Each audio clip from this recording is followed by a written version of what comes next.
শীতকাল মানে নানান সবজির সমাহার, নানান রকম খাওয়া দাওয়া, আর এটা মানেই হচ্ছে হেলদি খাওয়া দাওয়া। তো আজকে আমার হেসেল ঘরে হচ্ছে পালং শাকের চচ্চড়ি।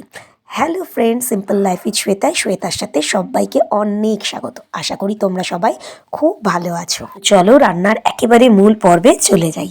দেখো সব আনাজ কেটে রেখেছি এখানে, সাথে পালং শাক, কড়াইশুঁটি, বড়ি দিয়ে আজকে এটা করব। বেগুনটা ইউজ করিনি কারণ বেগুনে আমাদের এখানে অ্যালার্জি আছে, তো সেই জন্য বেগুনটাকে স্কিপ করে বাকি সব কিছু দিয়ে তরকারিটা করব। তো প্রথমেই আমি কড়াই সর্ষের তেল নিয়ে নিয়েছি, রান্নাটা সর্ষের তেলেই করব। তো তোমরা চাইলে সাদা তেল ইউজ করতে পারো, কিন্তু এই সব চচ্চড়ি রান্নার জন্য সর্ষের তেলই বেস্ট।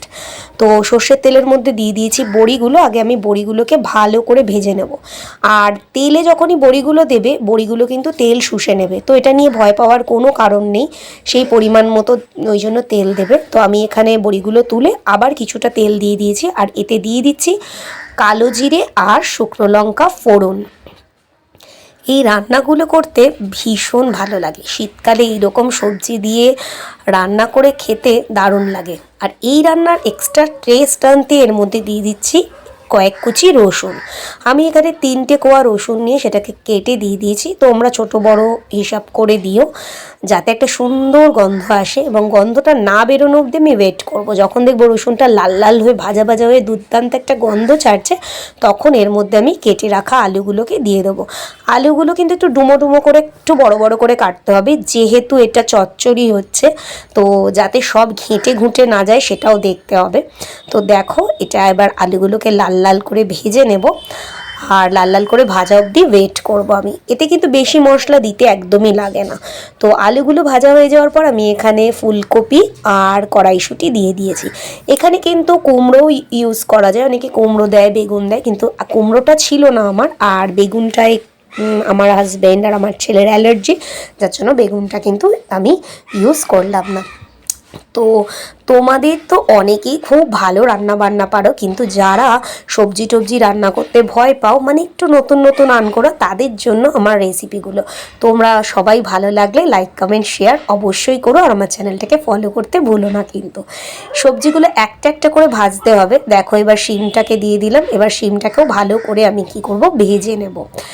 সব কিছু রান্না করার জন্য কি দরকার, মনটাকে স্থির রাখা দরকার, কেন রান্না করাটাও একটা আর্ট, আমি তোমাদের বারবার বলি। আর এটা হচ্ছে আমার কিচেন স্টোরির ফার্স্ট রেসিপি। তো তোমাদের সবাইকে অনুরোধ করব, যারা যারা দেখছো তারা কিন্তু অবশ্যই কমেন্ট করে জানিও যে তোমাদের এই রেসিপিটা কেমন লাগলো, আর অবশ্যই বাড়িতে ট্রাই করো। তো দেখো ভাজাগুলো একদম হয়ে গেছে সব, এইগুলো তো ভেজে টেজে নিয়েছি এখানে। এইবারে আমি এখানে পালং শাকটা অ্যাড করে দিচ্ছি। পালং শাকের কথায় বলি, পালং শাকটাকে একটুখানি কেটে নেওয়ার পর উষ্ণ গরম জল দিয়ে একটু ভালো করে ধুয়ে নেবে, কারণ পালং শাকে অনেক নোংরা থাকে। তো বাজার থেকে আনা যে কোনো শাকই একটু উষ্ণ গরম জল দিয়ে ধুয়ে নেওয়া ভালো। তো উষ্ণ গরম জল দিয়ে আমি ধুয়ে রেখে দিয়েছিলাম, এবার পালং শাকটাকে দিয়ে দিলাম। এখন অবধি কিন্তু আমি কোনো মশলাই এতে অ্যাড করিনি। এইবার পালং শাকটাকে ভালো করে একটু এটার সাথে মিশিয়ে নিয়ে আমি এর মধ্যে মশলা অ্যাড করে দেবো। তো মশলা বলতে আর কি, এতে কিচ্ছু বেশি মশলা লাগে না এমন, যার জন্য যে তোমরা করতে পারবে না এরকম কিছু ব্যাপার নয়। খুবই কম মশলায় এই রান্নাটা হয়। আর তোমরা যারা সম্পূর্ণ নিরামিষ করতে চাইছো তারা কিন্তু রসুনটাকে স্কিপ করো, কিন্তু রসুন দিলে এই চচ্চড়ির স্বাদ দ্বিগুণ বেড়ে যায়, ওই জন্যই আমি রসুনটাকে অ্যাড করেছি এর মধ্যে। তবে কালো জিরে শুকনো লঙ্কার গন্ধটাও এই তরকারির সাথে মেল্ট হয়, তো একটা অসাধারণ গন্ধ ছাড়ে। শীতকালে এইসব সবজি দেখলেই মনে হয় বসে বসে বেশ খানিকটা রান্না করি, যেটা কিনা গরমকালে একদমই মনে হয় না। তো দিয়ে দিলাম স্বাদ মতো নুন, পরিমাণ মতো হলুদ, আর এর সাথে এর মধ্যে দিয়ে দেব একটু সামান্য লঙ্কা গুঁড়ো। তো ঝাল লঙ্কার গুঁড়ো তোমরা যারা ঝাল খেতে ভালোবাসো দিবে, আমি গোটা কাঁচা লঙ্কাও দিয়ে দিচ্ছি, কেননা যেহেতু ঝাল লঙ্কার গুঁড়োটা একদমই কম দিলাম সেই জন্য। আর তোমরা এই লঙ্কার গুঁড়োটাকে স্কিপ করতে পারো, শুধু কাঁচা লঙ্কা দিয়েও রান্নাটা করতে পারো। এইবার আমি মশলাগুলোকে একটু ভালো করে কষে নেব। তো এতে কি হয়, শাকের মধ্যে থেকে খানিকটা জল বেরোয়, তো এক্সট্রা করে জল দিয়ে মশলাটা কষতে হয় না, ওই শাকের জলেতেই মোটামুটি মশলাটা কষে যায়। আর গ্যাসের ফ্লেমটা কিন্তু অবশ্যই মিডিয়াম রাখবে, না হলে আবার এটা ধরা লেগে যাবে। রান্নাটা খুবই সহজ, দেখতে যতটা কঠিন মনে হয় কিন্তু এই রান্নাগুলো হয় ভীষণ সহজ। আর সবথেকে বড় কথা কি জানো, এই রান্নাগুলোর মধ্যে কোনো স্পেশাল মশলাই দিতে লাগে না, কারণ এর স্বাদটা তো এই সবজিগুলোতেই হয়। শীতকালের এই টাটকা টাটকা সবজি যদি তুলে নিয়ে রান্না করা যায় তাহলে তো দারুণ স্বাদ হয়।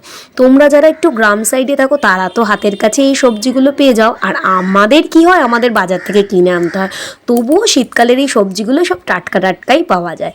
এর মধ্যে আমি অল্প একটুখানি জল দিয়ে দিলাম, একদম একটুখানি জল। তো জলটা দেখো শুকিয়েও গেছে। এইরকম শুকিয়ে যখন যাবে, এখন অবধি কিন্তু আমি বড়িটা অ্যাড করিনি, কারণ বড়িগুলো তো নরম হয়, এর সাথে পুরো ঘেঁটে যাবে। তাই জন্য জলটা যখন একেবারে শুকিয়ে এরকম গামাকা মাখা হয়ে যাবে তখন আমি এর মধ্যে অ্যাড করে দেবো বড়িগুলো, কারণ বড়িগুলো দিয়ে বেশি নাড়াচাড়া করা যাবে না।